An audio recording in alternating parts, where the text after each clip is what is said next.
Hey guys, today we're going to talk about a topic that affects even the most seasoned sailors, and that is seasickness.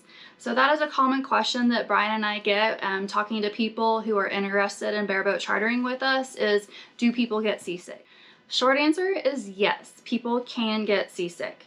Whether it's your first time on a boat or you've been boating for years, it eventually happens to all of us. Thankfully, none of our crew members have been severely seasick on our trips, and from our experience, getting sick isn't something to really stress out about, and certainly not a reason not to take the boat trip altogether. So stick around as we cover what causes seasickness, how to prevent it, and should it affect you, how to manage and treat it so you can fully enjoy your time on the water. Get on your feet, this side's to sea. Rolling hills or city streets, ocean to ocean and all in between. It's out there just waiting on you and me. Take it in, we got no plans. Good things come to those who can. Live moment to moment and all in between. It's out there just waiting on you and me. So look alive, 'cause while I was waiting for you, paradise is on the other side of what we don't know. Taking a long way, you and I were born. We are Jillian and Brian, high school sweethearts from Stillwater, Oklahoma. We enjoy finding new adventures through our travel and have developed a passion for sailing. For now, this channel will show our love for sailing through our bareboat charters, as well as sharing the unique places we find while traveling with friends and family. That is, until we can give up our daily grind and fulfill our dream of crewing our own catamaran. Subscribe and follow along with us on our adventures as we are determined to find the Caribbean's best beaches, bars, and amazing sunsets, one anchorage at a time. So what actually is seasickness? Well, it's essentially the motion sickness that happens on the water. It's caused when the balance system in your inner ear sends mixed signals to your brain. Your eyes and muscles sense one thing, but the boat's movement says another. This confusion makes you feel dizzy, nauseous, or physically ill. Alright, so the most common way to prevent seasickness altogether is over-the-counter medication. We're going to show you some products that we've either used personally or people on our boat trips have used and highly recommend. But first, a disclaimer, be sure to consult with your doctor before using any of these products. This is not medical advice, just based off of our experience, what we would recommend. So here we go. First off is probably the most common motion sickness medication there is out there, the good old Dramamine. Pretty convenient to find. It's either Walgreens, CVS, or you can even find it at the airport in the little kiosk convenience stores on your way down in case you forget it.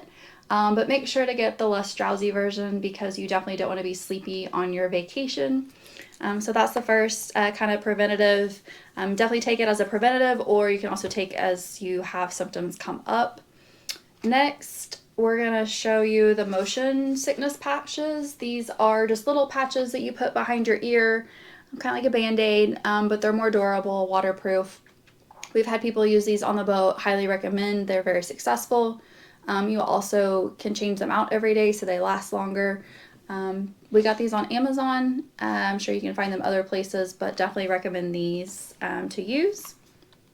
Next, we have these motion sickness bands.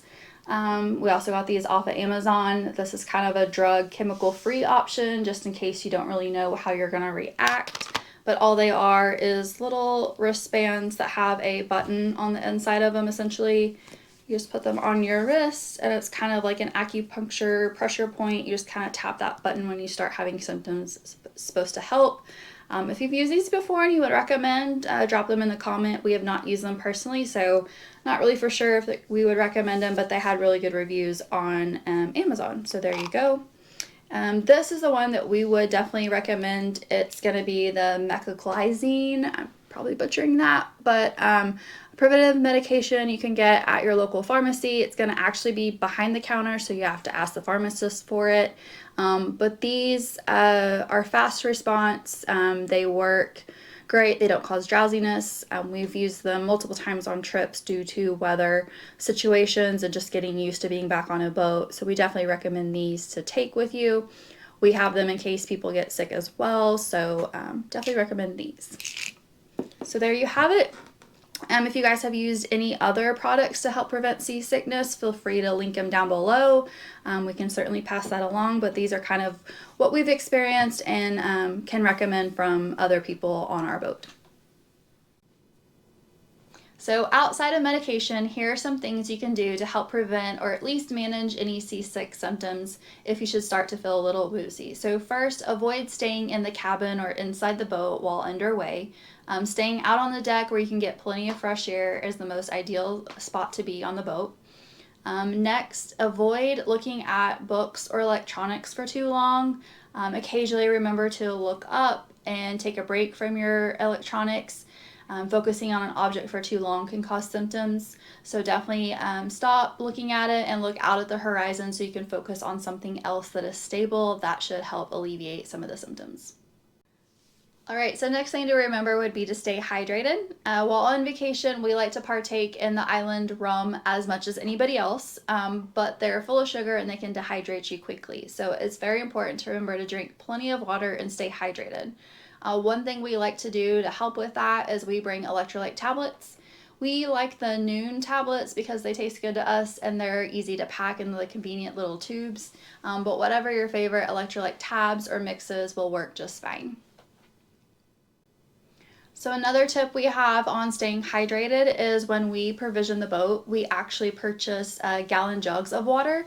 One, this is less trash that we have to deal with on the boat for the week, but two, it also helps us keep track of how much water we're drinking per day. So we just write our names on top of the jug, and that way we know that we're staying hydrated by how much we drink out of that jug a day. So seasickness might be unavoidable to some, but with these tips, hopefully you should be better prepared to help prevent it. If you have any other tips that maybe we didn't cover, we could pass along to our other charter guests. Let us know down in the comments. You can never have too many tricks up your sleeve. So thanks for watching, guys. If you liked the video, be sure to hit the like button and subscribe to be notified when we have future videos out. Hopefully we'll see you guys out on the water soon. So cheers, guys.